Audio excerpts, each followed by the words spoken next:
He was my only son. She was the daughter-in-law who once cried for my help and then cropped me from the photos. They used my money to buy their dream home, then told the world they did it without help, so I activated the lien.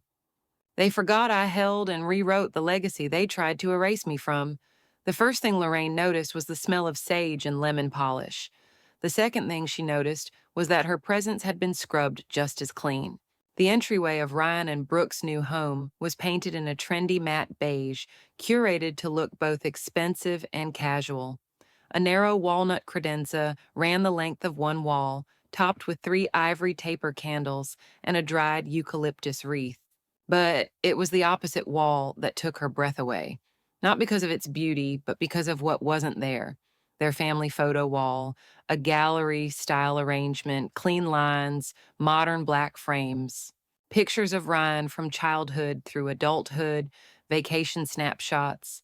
Candids of Brooke's smiling parents holding glasses of champagne. Even Brooke's golden retriever, Pixel, pixelated in puppy form, made the cut.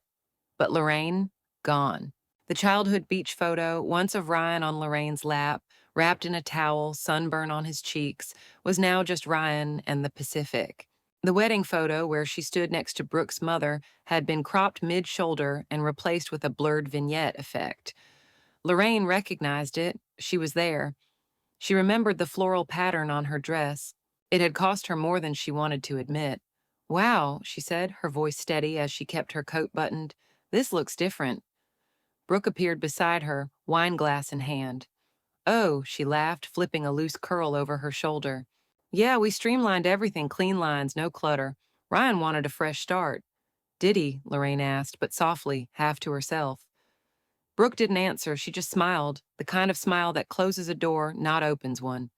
Ryan came down the hallway carrying their toddler, Chloe, whose arms stretched toward Lorraine. She took her granddaughter into her arms gratefully, the small weight grounding her as her eyes scanned the wall again. The family wall, the history wall. Her erasure was so methodical it couldn't have been accidental. She pressed a kiss to Chloe's temple and smiled as if nothing inside her was collapsing. Dinner passed with the usual noise, Brooke's voice rising to fill every pause, Ryan offering a too eager, "Isn't this great, Mom?" As the turkey was carved. Lorraine smiled. She complimented the green beans. She laughed at Chloe's mashed potato handprint, but something cold had set in her chest like frost on bone.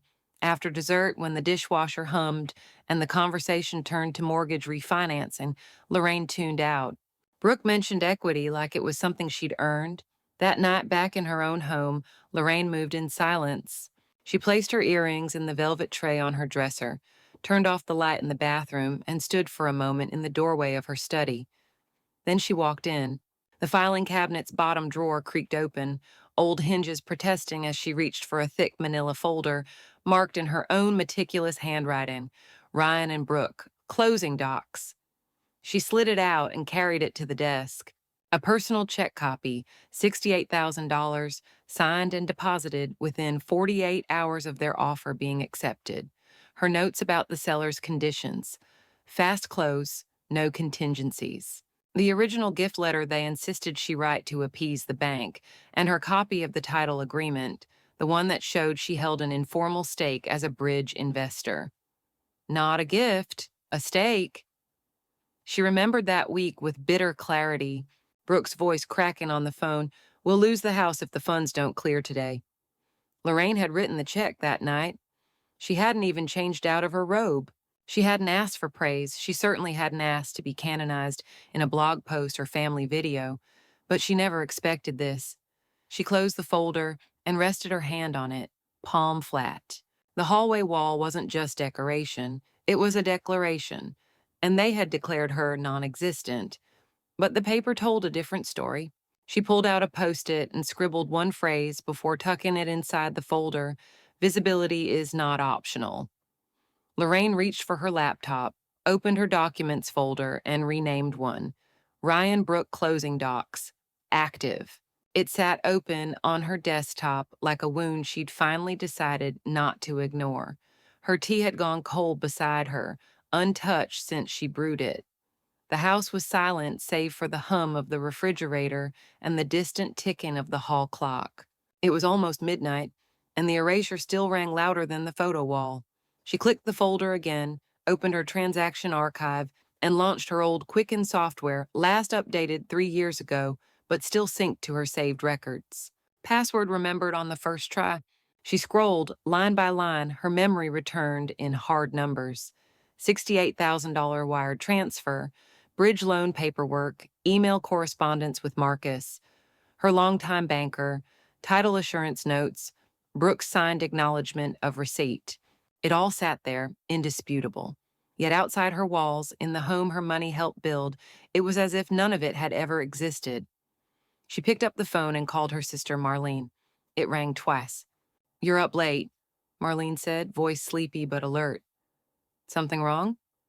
"They took me off the wall," Lorraine said flatly. "Every photo, every trace." "What?" A pause, then sharper. "What do you mean, off the wall?" "I mean, Brooke reframed every picture in their house to cut me out.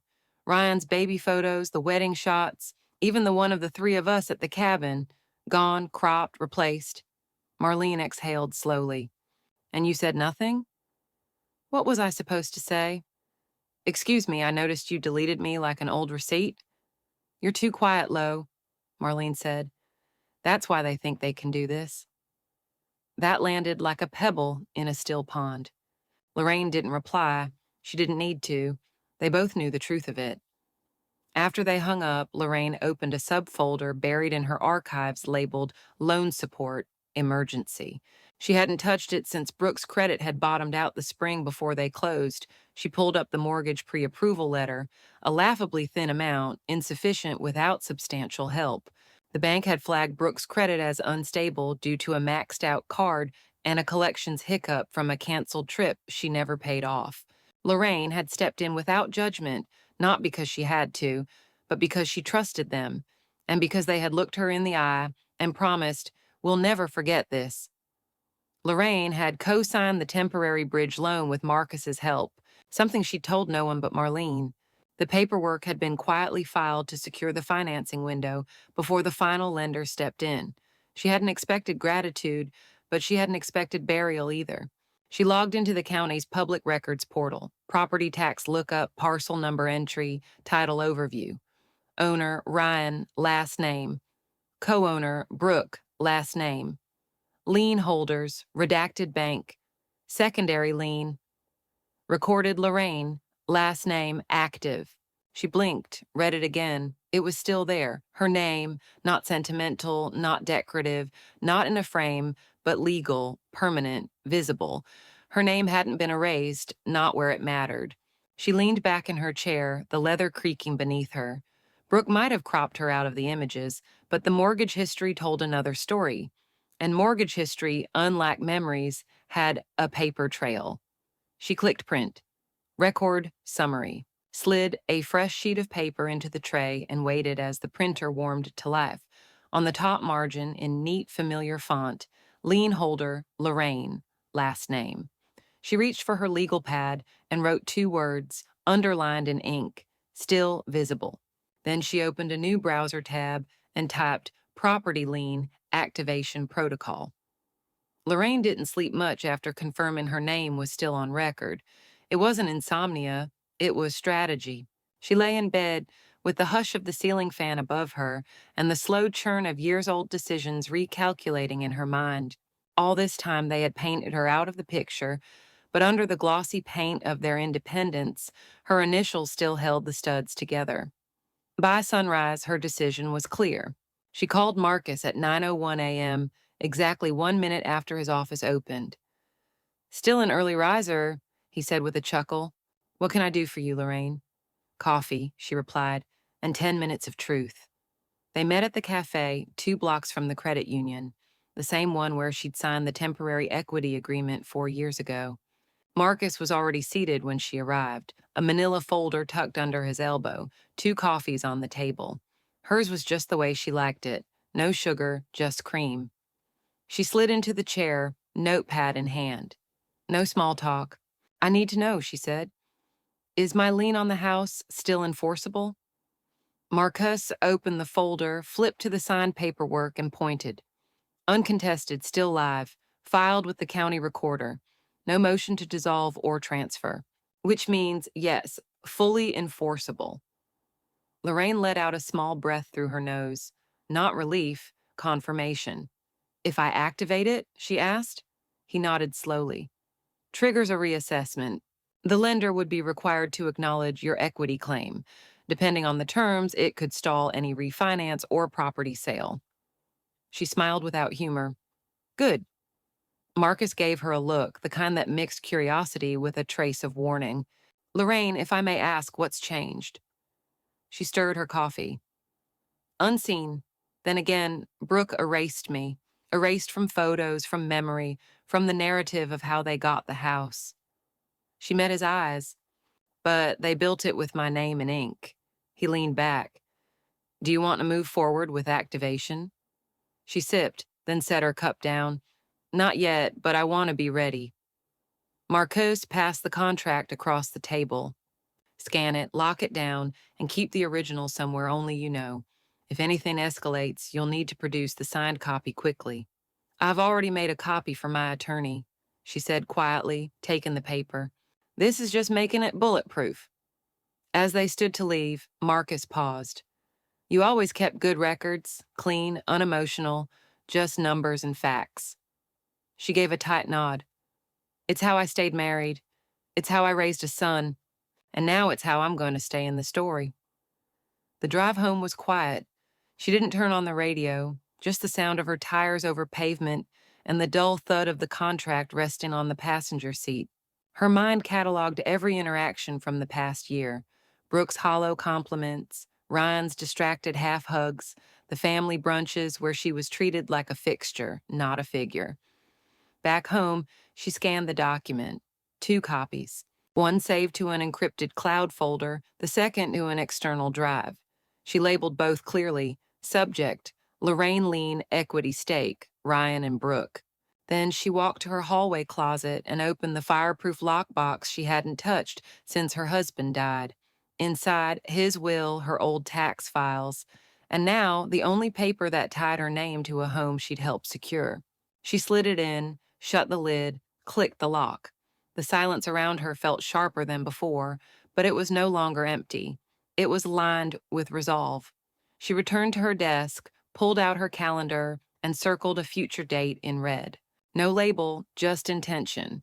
That night she opened a new email draft addressed to herself, attached the backup contract, and typed a subject line she'd never used before. Contingency activation protocol, do not delete. Lorraine didn't send the email right away. She let it sit in drafts while she moved to the dining room table, where the smell of dust and dry pine from the old photo albums filled the air like a ghost of every holiday she'd hosted. She wore cotton gloves, the kind she used for tax filing back in the day, and began laying out a different kind of evidence, visual, emotional, undeniable. The wall in their hallway had excluded her, but here, on this table, in this light, she still existed. There was Brooke, baby-faced and nervous, standing beside Lorraine at the bank on closing day, holding a coffee like it was a lifeline. Ryan was behind them, grinning, pen in hand. Lorraine had paid the inspection fee that morning. It hadn't been asked. It had been assumed. The receipts told the rest of the story: digital wire confirmations, property tax prep records, gift letters with highlighted phrases, non-refundable support toward initial home equity. She'd kept every signature, every acknowledgement, even the thank you card that Brooke mailed 3 weeks later. We'll never forget what you did for us. Forget? They hadn't forgotten. They'd erased. Lorraine leaned over the table and began sorting everything into categories: financial, legal, personal, each labeled in bold ink and slipped into clear folders. The ones for proof of contribution went into a lock-in accordion file. She placed a sticky note on the cover. It read, Silent Stakeholder. When she took a break, she made tea, chamomile. The bitter notes grounded her. Her phone pinged as she stood by the kettle, a notification from her browser. New post from A Homegrown House. She knew the name. It was Brooke's lifestyle blog. Lorraine clicked. The headline read, How We Bought Our First Home Without Help, Our Journey Toward Financial Freedom. The post was sleek, image-heavy, and dripping with curated grit. It detailed late nights of budgeting, spreadsheet formulas, credit repair. Lorraine scanned line after line, waiting, hoping for a mention. Nothing. Her stomach turned as she read the words. We didn't come from money, but we believed in our dream enough to build it alone.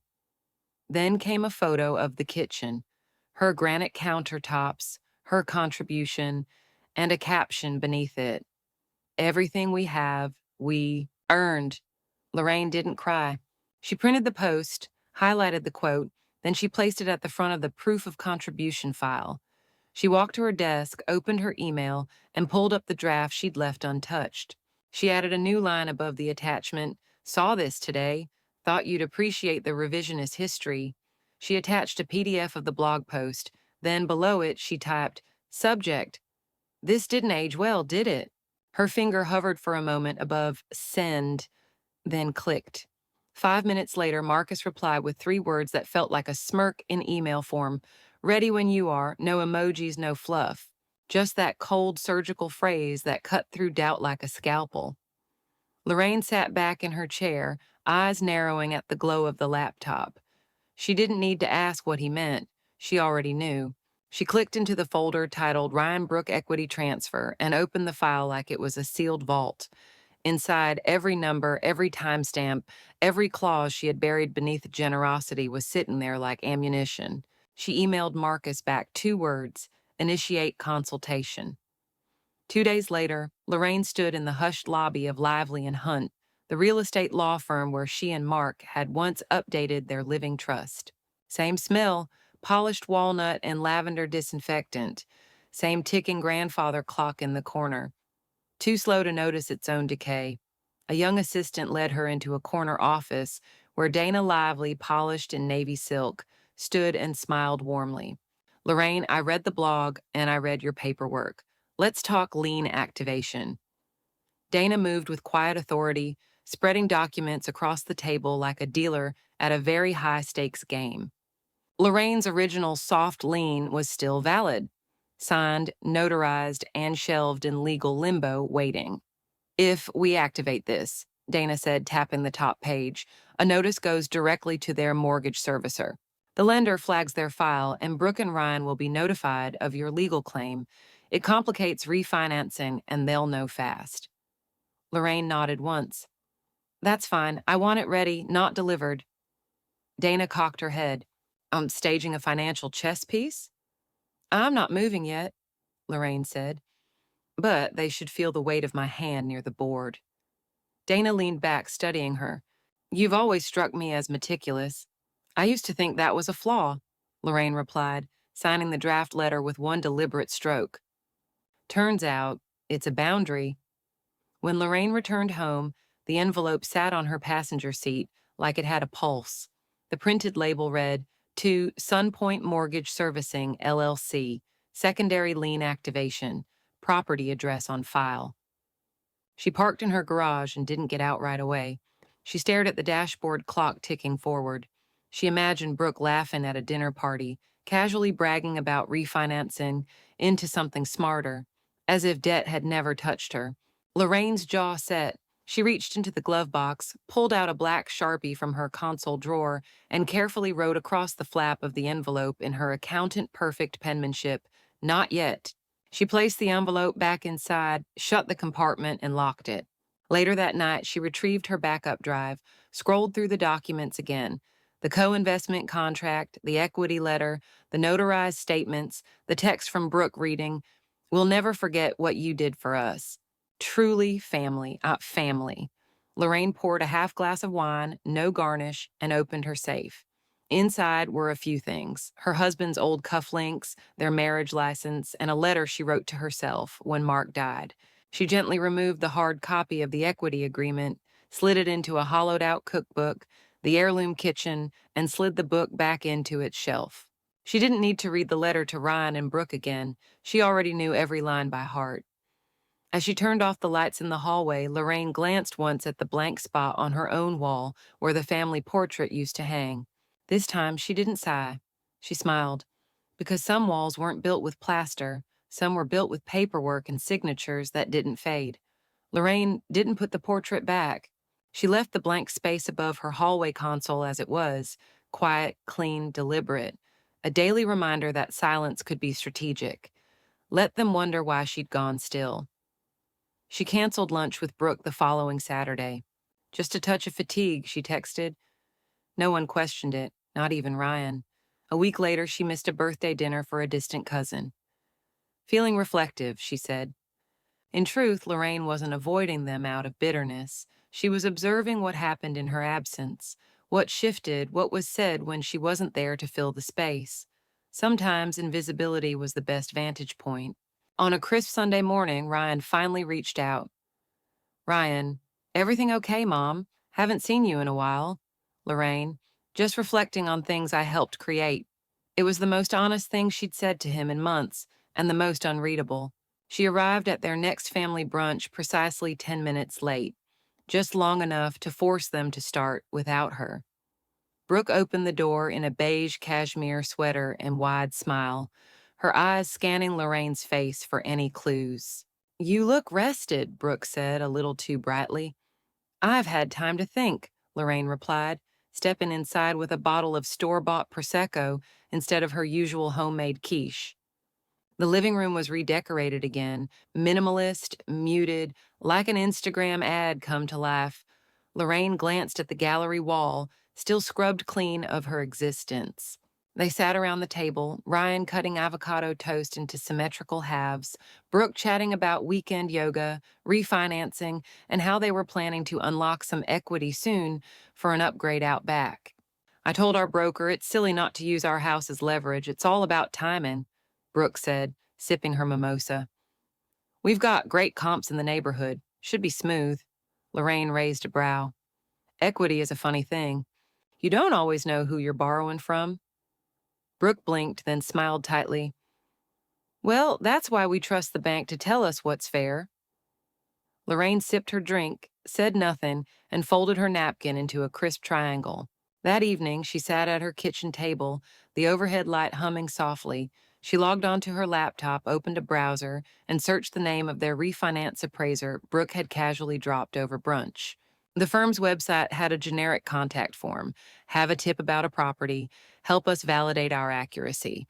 Lorraine typed, hand steady, word sharp. Property at address redacted is pending valuation. Please verify status of all existing liens, especially any secondary lien, agreements with active record. Unlisted obligations may impact fair assessment. No name, no signature. She clicked send and closed the tab. Then she reached into her drawer and pulled out her notebook. On a fresh page, she wrote the date and titled the entry, Equity Whisper, Phase 1. 2 days later, her phone buzzed with a notification from Marcus. Appraiser just pulled lien file. Quiet, but official. Consider it your move. Lorraine leaned back, her tea going cold beside her. She didn't smile this time. She didn't have to. That night, Brooke posted a casual photo captioned, New plans, new beginnings. But Lorraine knew better, because 20 minutes later, that same appraiser called to confirm a follow-up inspection. And Lorraine, she was already drafting her next move. The tip went out with no return address, no signature, just 7 careful words typed on a clean line, double-check secondary lien status before appraisal. Then Lorraine closed the browser, wiped her keyboard with a soft cloth, and sat back like a woman who'd just tilted the first domino. She didn't need confirmation, not yet. The real proof would come in the silence that followed. 3 days later, she received the first ripple, a missed call from Ryan, followed by a vague text. Ryan, hey Mom, did you get anything from the bank? We're seeing some weird flags during refi prep. She waited 3 hours before replying. Lorraine, nope, but let me know if you need help sorting it. You always had a great head for details. By the time she sent it, she'd already seen the paused appraisal note in the county's online assessment portal, status, pending documentation clarification. Brooke's Instagram stayed active, brunch plates, yoga selfies, a quote about abundance energy. But there was no mention of the equity loan she'd gushed about 2 weeks prior at brunch. Lorraine remembered every word. We're finally pulling cash from the walls, Brooke had said proudly, tapping her mimosa with Ryan's. This house is about to fund the next chapter. Now, the walls weren't giving them anything. Lorraine kept her face neutral when Ryan called again the following week, his voice tight with attempted calm. I was just double-checking something, he said. Do you remember if your name was ever formally included on the loan? I mean, back when you helped us. I do, she answered simply, then let the silence fill the space. After a pause, she added, but I don't think you're asking because you forgot, Ryan. What's going on? He stumbled. Oh, it's probably nothing. Some processing hiccup. She hummed. Well, let me know if it becomes something. Later that night, she opened a notebook she'd started months ago, titled in her own hand, Financial Hygiene. Under a new heading, Phase 2, Interference, she wrote. Bank aware of lien, appraisal on hold, Ryan uncomfortable, Brooke quiet. The pause in their plan was visible everywhere, but explicitly said nowhere. The silence between them thickened like paste. Then came the email from Brooke. Subject, hey, quick cue, just logistics and such. Totally casual, no warmth, no signature, just manipulation in a Google-friendly font. Lorraine didn't reply. She brewed tea, let silence do the talking. Minutes later, Ryan, hey, she just emailed you. Let's all talk soon. Lorraine tapped forward, sent Brooke's message to Marcus with one line. Looks like the trees noticed the axe handle. That night, Marcus had warned her, they're trying to refile. It wasn't panic, it was a move. But Lorraine had always played long games. The next morning, a Facebook tag, Brooke at brunch, smiling, caption, bought our home without a dime of help. Faith and finances. Lorraine opened her file, co-investment agreement 2021 signed, enforceable temporary equity stake until 2026. Soon after a forwarded group chat, Brooke claimed Lorraine had gifted the money and was now unstable. Lorraine didn't react. She called her attorney. It's time. Public or legal? Both. By noon, she'd submitted it all. Bank transfers, tax docs, signed letters. That evening by the fire, Lorraine reread Brooke's note. We see this home as part of your legacy, too. Legacy, not decoration, not denial. She underlined it in red and closed the folder. Maureen called back the next morning. Certified letter's been issued, she said. Tracking says they should receive it by tomorrow afternoon. Lorraine exhaled through her nose. She imagined Brooke opening the letter, manicure still drying, eyeing the heading. Notice of intent to reclaim partial interest. We're not suing, Lorraine clarified again. We're simply reminding them what's owed. Exactly, Maureen paused. But be prepared for fallout. Truth stings when it's been buried this long. That night, Lorraine did something she hadn't done in months. She pulled out the original real estate binder from the back of her closet. Inside, every milestone was preserved. The inspection photos, the loan pre-approval emails, even the group text screenshot where Ryan had written, "We would have lost the house without Mom." She smiled faintly, not out of joy, but recognition. Memory didn't lie, people did. The doorbell rang mid-afternoon the next day. She didn't need to ask who it was. A delivery man held out a stiff white envelope. Certified mail, he said. Signature required. Lorraine took the envelope with a steady hand, signed the slip, and closed the door. She didn't need to open it. She had sent it. She walked to her study, placed the envelope on the corner of her desk, and turned to her bookshelf. Among the photo albums and ledgers was a slim notebook labeled Future Disbursement Revisions. She flipped it open, then added a new bullet in firm, controlled handwriting. Issued formal reminder of lien stake. Then, without ceremony, she placed the pen down, picked up her tea, and stared out the window. The late afternoon sun fractured across her garden window like glass truths catching light. She didn't feel anger anymore, only clarity. A day later, Ryan called, voicemail only. Hey, Mom, we got the letter. Brooke's a little upset. Just want to talk about it. Let's not make this bigger than it needs to be. Bigger than it needs to be. Lorraine deleted the message, then she opened a blank email and began typing a draft to Maureen. Subject, next steps. Maureen hit send on the certified letter, its bold heading sharp as a blade, intent to reclaim partial interest in property. The certified letter arrived with the kind of weight only truth carries. It required a signature, and it left one too, in the air, in the family, in the way Ryan and Brooke now said her name without saying it.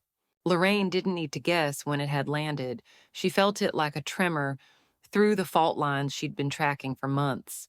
By the end of that week, a notification appeared in the county recorder public portal, lien history updated. Her name, once buried beneath closing forms and polite erasures, now sat front and center in the digital record. The equity stake she documented with lawyerly precision was no longer dormant. It was breathing, visible, official. She refreshed the page twice just to be sure.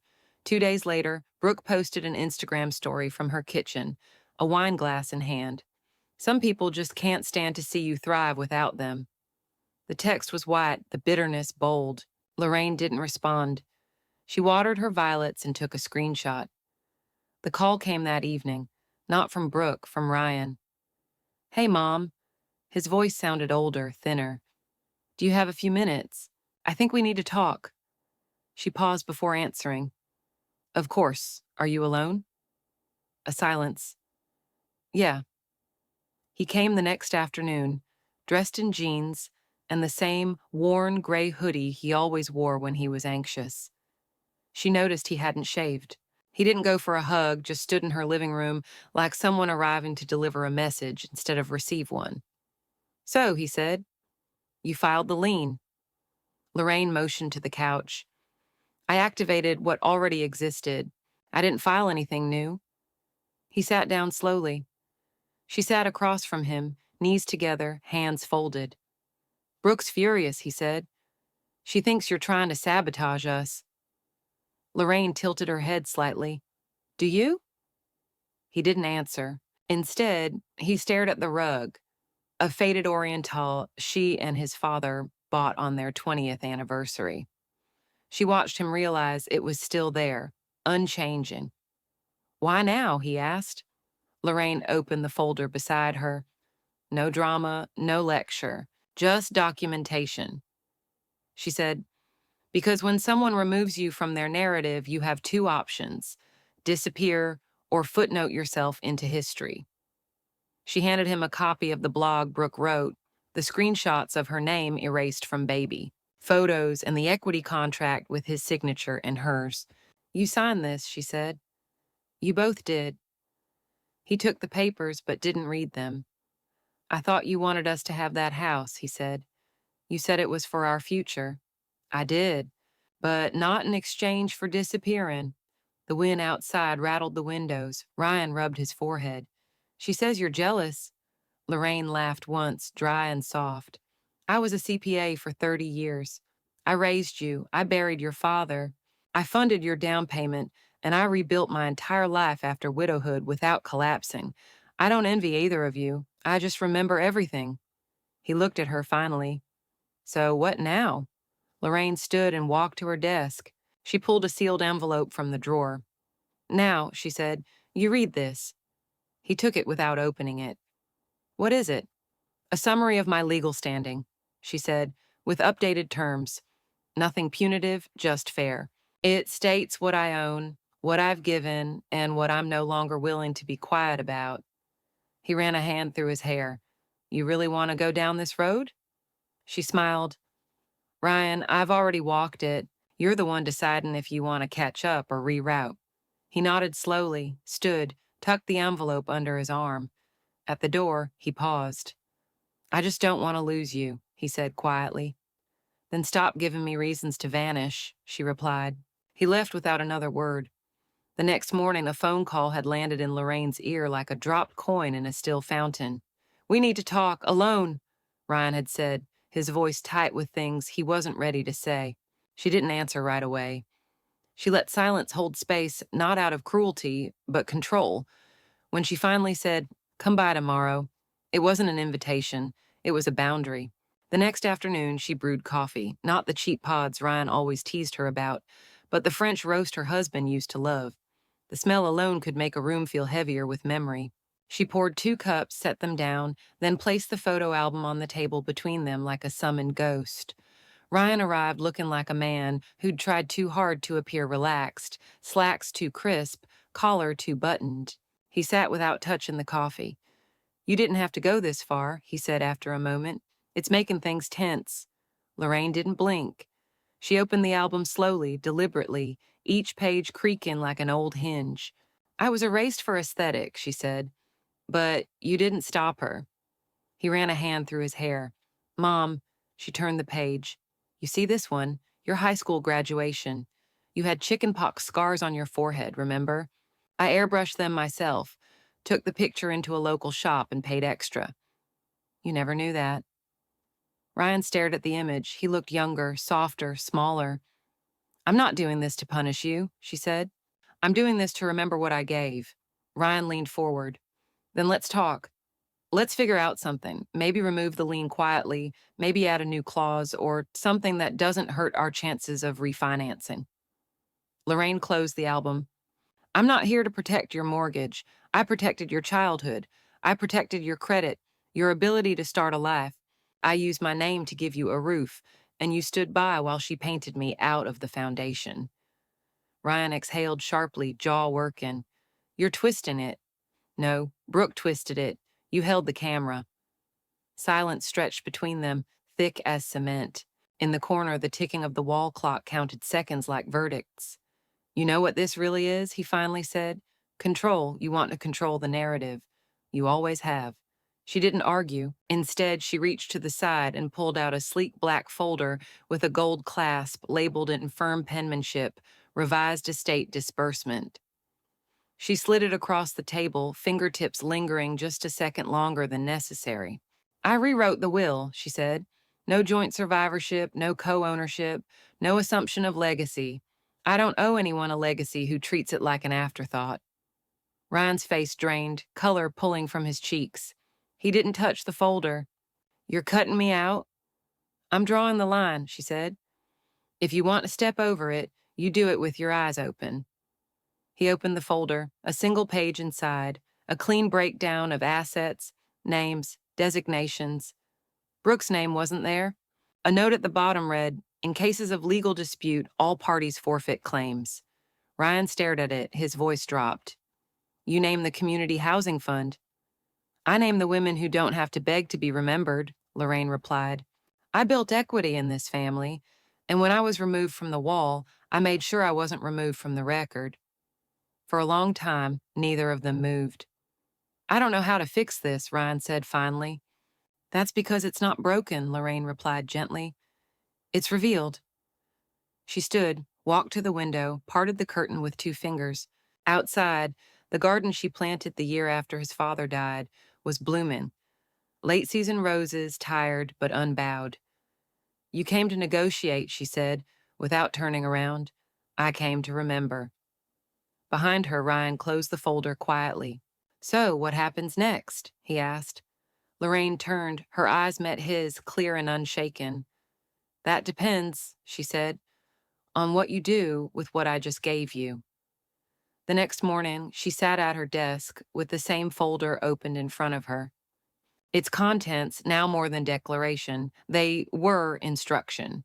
Her son had left the house without argument, without promises, but in his eyes, she had seen it. The impulse to retreat, to rationalize, to try to find compromise where none was offered. So she made sure there wouldn't be one. The lawyer's office smelled faintly of lemon cleaner and wood polish. Her pen scratched softly over pages like wind combing dry grass. "I want a no contest clause," she said, without waiting for the usual review. "If any beneficiary disputes the estate, they forfeit their share. Full stop." Her attorney, Ms. Darrell, paused her typing. "You're sure?" "I've never been clearer," Lorraine replied, eyes fixed ahead. "I'm not rewarding revisionism." They removed Brooke's name from every clause. No survivorship on the savings bond, no inheritance rights on the lake cabin Lorraine had bought with her husband in 1994. The cabin deed, she noted, still had her husband's name next to hers, no one else's. It stayed that way. But Lorraine didn't just remove, she redirected. "I'd like to transfer $25,000 to the Elm Street Housing Equity Project," she said, under Arthur's name, anonymous to the public, but I want a letter for my personal file. Her voice caught only slightly on her late husband's name, Ms. Darrell looked up, softened. He'd be proud. Lorraine didn't answer. She simply nodded once, slow and quiet, and pressed her palm flat over the final page of the will, like she was sealing it with weight alone. That evening, she stepped into her study as a light outside dimmed into a soft plum hue. The shadows on her bookshelves stretched long, and for a brief second, she imagined her past self reaching out from them, every version of her that had been minimized, softened, thanked, but never included. She pulled open the drawer of her filing cabinet marked Estate, Active, placed the newly signed document inside, and shut it with finality. Not a bang, just a click that sounded to her like punctuation. The email to Ryan and Brooke was scheduled for 8 a.m. It had one attachment, a PDF with a cover letter that read, CC. Then again, Brooke erased me from photos, memory, the story of how they got that house. But they built it with my name in ink. Marcus had asked, "Do you want to activate?" "Not yet," she replied, "but I want to be ready." Back home, Lorraine scanned the contract. 2 encrypted copies, labeled Subject, Lorraine Lean Equity Stake, Ryan and Brooke. She filed the original in a fireproof lockbox beside her late husband's will. The silence felt sharper now, but no longer hollow. It was lined with resolve. She drafted another email, subject line, Contingency Activation Protocol, Do Not Delete, and attached the contract. Then she moved to the dining table and laid out years of evidence, photos, receipts, thank you notes, gift letters, all proving her quiet stake in the house. One folder got a sticky note, silent stakeholder. That evening, a ping. Brooke's blog, How We Bought Our First Home Without Help. Lorraine read the post. No mention of her, not even a hint. Everything we have, we earned, the caption read, under a photo of her granite countertops. Lorraine didn't cry. She printed it, highlighted the quote, and added it to the front of her folder. Back at her desk, she reopened the draft, added a new line. Saw this today. Thought you'd appreciate the revisionist history. Attached the blog post. Typed, "This didn't age well, did it?" Then clicked send. 5 minutes later, Marcus replied, "Ready when you are." No time, not a text. A FaceTime call from Ryan. No advance warning, no emoji, just his name waiting on the screen. And Lorraine, she let it ring once before answering. Lorraine answered the FaceTime call without adjusting the camera angle, her expression unfiltered, unflinching. Ryan's face filled the screen, strained, tired, and lit from below like he'd called from his car. "I just found out the refi fell through," he said. "No hello." She raised one eyebrow slowly. He looked down, rubbed the back of his neck. "Did you send anything to the lender?" "I sent a truth they neglected," Lorraine replied calmly. "Turns out the lien they forgot I held still has teeth." Ryan didn't respond immediately. In the background, she could hear the faint clatter of a baby toy, his daughter, her granddaughter, giggling off screen, unaware her family tree was being pruned one silent conversation at a time. "It was just to access some equity," he muttered. "We weren't trying to hurt you." "You already did," Lorraine said, and then she ended the call. 3 days later, Brooks' contractor backed his truck out of the driveway with a half-installed patio cover still sagging in place. The check she wrote had bounced. Future funds had evaporated the moment the title company flagged the unresolved lien. No equity access, no disbursement. The system didn't care about family tension, only signatures and recorded instruments. Lorraine had provided both. Brooke exploded first. Her Instagram post read, "Nothing like being sabotaged by someone who's supposed to support you. Some people build fences, others pull them down from spite." Lorraine didn't reply. Instead, she opened a new document, Chronology of Events Revised. She added the date the refinance was denied, highlighted the lender correspondence, and underlined Brooks' Instagram post. At the bottom, she wrote in small type, The only fences I built were financial. They were never meant to be climbed over. Ryan showed up at her doorstep that Friday evening, wearing his weekend hoodie and the look of someone negotiating a hostage release. We didn't think the lien was still in effect, he said before she even offered him tea. You didn't want it to be, she corrected, ushering him into the same living room she'd once rocked him to sleep in. There's a difference. I'm trying to keep the peace here, he said. Lorraine leaned against the kitchen doorway. Peace wasn't lost, it was removed. Like my face from the hallway, like my name from the story. He bristled. Brooke's trying. She just has a strong personality. She erased mine, Lorraine replied. And you held the pen. He opened his mouth, then closed it, then finally said the quiet part aloud. We need the funds. We'd already hired out work. We're behind on the remodel. Brooke's planning her counseling practice in the guest house. Lorraine blinked. So now my money builds her future client's space? His face flushed. That's not what I meant. It's what you allowed. Silence settled between them, and when it broke, it did so with shattering clarity. She says it's you or her, Ryan said, the ultimatum he clearly hoped wouldn't have to be spoken. Lorraine stepped forward. You know, I always assumed you'd marry a woman who'd challenge you. I never guessed you'd marry one who'd rewrite me. He looked down at the floor, at the same tile she'd personally installed the year he left for college. So what now? Lorraine handed him a single sheet of paper. It wasn't a threat. It was a summary of lien terms, amortization impact, and reassessment triggers. Nothing new, just the reality. She pointed at the final line.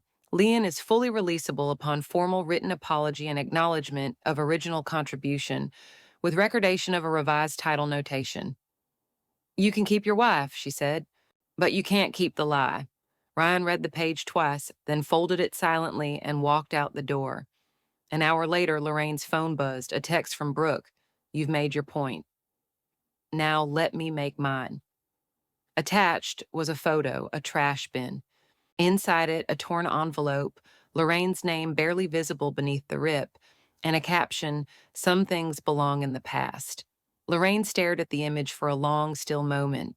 Then she turned off her phone and opened a clean notepad. Lorraine didn't text back, she didn't need to. Instead, she walked to the bookshelf in the corner of her den, the one Brooke never saw value in, and pulled out the old photo album. Its leather spine faded from light and time. The pages sighed as she opened it. Page 14, Ryan's 5th birthday, her hand guiding the candle lighter while he beamed, cheeks sticky with frosting. Page 23, high school graduation, her arm around his shoulders, his tassel crooked, both of them glowing. Page 37, a faded photocopy of the down payment check, slipped behind a baby photo of Ryan curled on her chest. Lorraine slid one picture, just one, from its plastic sleeve. A candid shot, her laughing, Ryan mid-hug, their faces unguarded and real. She placed it on the kitchen table, then pulled a modest silver frame from the hall closet, not ornate, just solid, like the history they shared. That afternoon, she wrapped the frame carefully in bubble wrap, boxed it, and mailed it to Ryan. No card, no caption, no explanation, just her return address. The call came the next morning. Mom. His voice was quieter than usual, unsure. I got the photo. She said nothing. It hit me harder than I thought it would. She waited. I think I've been pretending that things weren't erased, that they were just updated, streamlined. Lorraine let out a breath. History isn't supposed to be streamlined, Ryan. It's supposed to be remembered. I know. His voice cracked just slightly. I let her do it. And I didn't say anything. And you knew better. He didn't argue. There was a pause. Then, is the estate paperwork final? Yes. I thought so. Another beat.